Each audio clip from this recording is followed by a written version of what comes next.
Welcome to episode 2 of 5 Minutes of Sunshine for Teachers. I'm your host, Kevin Fitch. Robert Frost is one of my favorite poets, and the last 3 lines of his poem, Stopping by Woods on a Snowy Evening, ring true in just about every day of a teacher's life. Mr. Robert Frost simply says, "But I have promises to keep, and miles to go before I sleep. And miles to go before I sleep." These words are especially true on the first day of school. I want this day of all days to be perfect, and I've been planning it for some time. I started by finding some great icebreakers. I always smile when I prep my favorite one, the Get to Know Your Classmates scavenger hunt. Everyone gets a worksheet with silly questions like, who's been to the ocean? Who's got green eyes? Who's been to Texas? Who has a pet bird? And the kids have 5 minutes or so to wander around the classroom until they find someone who can say yes to each question.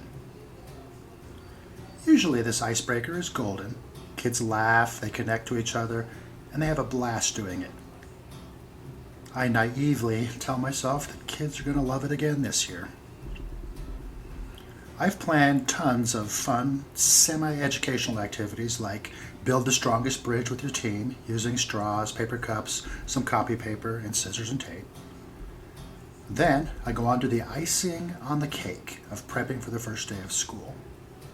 I carefully lay the new workbooks and the textbooks and the supplies on each desk, creating a beautiful quilt of 25 desks, a kaleidoscope of colors and books and school supplies.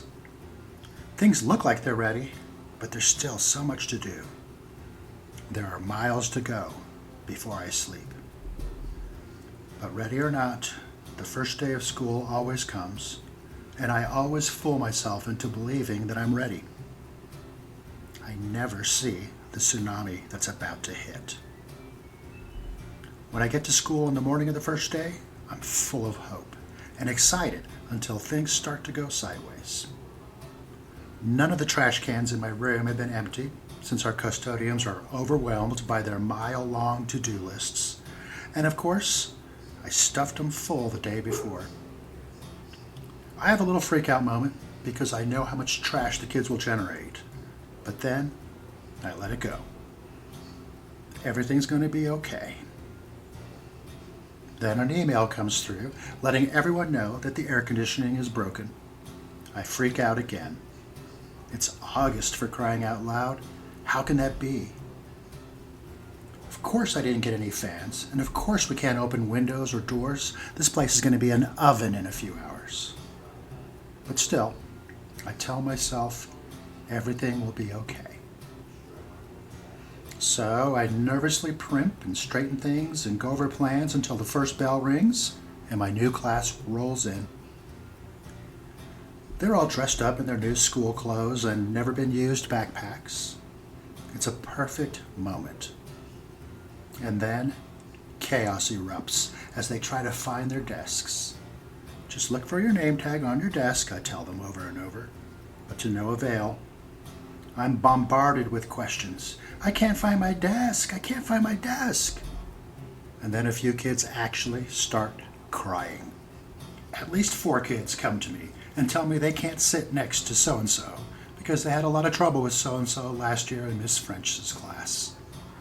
I politely tell them this is a new year and remind them that they are not in Mrs. French's class. Eventually, most kids have found their desks, but then I see 3 of them standing next to the door looking totally lost. It's only then that I realize there are 28 kids, not the 25 that were on my roster last night.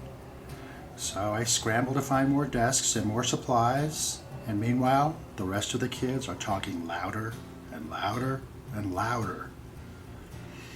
I try my go-to attention getters, the silent coyote, and of course, clap, clap, clap, clap, clap.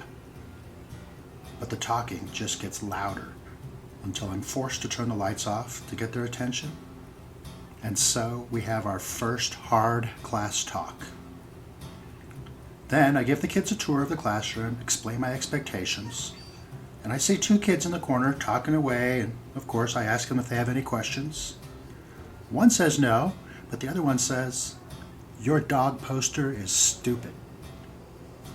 I look to the poster he's referring to. A Boston Terrier is sitting at a desk, typing away on a keyboard in front of an old box computer monitor, and the caption says, "Learn something new today." Why is that poster stupid? I look to the name tag. William. It's so 1980. I mean, look at that box monitor. It's so lame. I smile. It's the first day. But already I can see the future with this one. Alrighty, William. Fair enough. Just focus on the message of the poster and learn something new today. Maybe I'll learn something old today, he smirks. And the kids around him chuckle.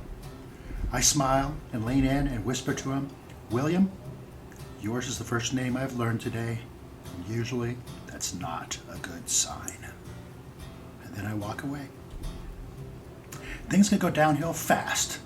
So I go to my old favorite, the get to know your classmates scavenger hunt. I explain the directions, tell the kids they have 5 minutes, and am instantly overwhelmed with questions. Can we ask you, or is it just other kids? I can't find anybody with green eyes. I used to have a pet bird, but it died. Does that count? After 2 minutes, most kids have given up and are sitting down at their desks. My wonderful scavenger hunt is a total bust. I have no choice except to soldier on and go to the next thing and somehow make it to lunch. I sit exhausted at my desk, thinking I have 1,000,000 miles to go before I sleep. Next in my plans is the build the strongest bridge with your team activity. I feel a little energized and tell myself this is going to be great. I explain the activity, pass out the supplies, and let the teams of kids begin to build. Everything's fine for the first few minutes. Then somebody throws a paper cup across the room, and it's answered with a volley of paper cups from the other side of the room. So we have to have the "why is that okay" talk. And I get everybody back on task until arguments erupt at every table and every group about who's going to do what and how. I hear a lot of "you're not the boss of me" and a few other choice words. Finally, it gets so bad that I declare one group the winner and have the class clean up. The rest of the afternoon is watching my last resort emergency videos and then cleaning up the room. "Teacher, the trash can is full." I knew that one was coming, but it still irks me. I look at the Leaning Tower of Pisa that the kids have made by stacking trash on top of the already full trash cans. The best I can do is find a cardboard box that can serve as a temporary trash can. And so, we wrap up the day. I sit at my desk for the last few minutes, completely drained, and question why I thought it was a good idea to become a teacher. This day was a disaster, and this year is probably going to be the worst year ever. I'm considering quitting and going to work at Walmart when a little girl comes up to my desk. She's been painfully shy all day and hasn't spoken a word. "Yes, Lucinda?" She nods and whispers in a thick Spanish accent. "You're my favorite teacher already." I smile and thank her. Then she says, "Did you know I want to be a teacher just like you?" I tell her that's awesome, and it truly is. Despite the epic failures of the day, this girl brought it all into focus for me. She reminded me again that this is the best job ever, and though I have miles to go before I sleep, it's okay. Everything is going to be okay. Thank you so much for getting your 5 minutes of sunshine. I hope it helps you power through the next time you feel like an epic failure. But you're really not. If you want to support this podcast, head over to our website at rss.com/5 minutes of sunshine. There you can hit the donation button.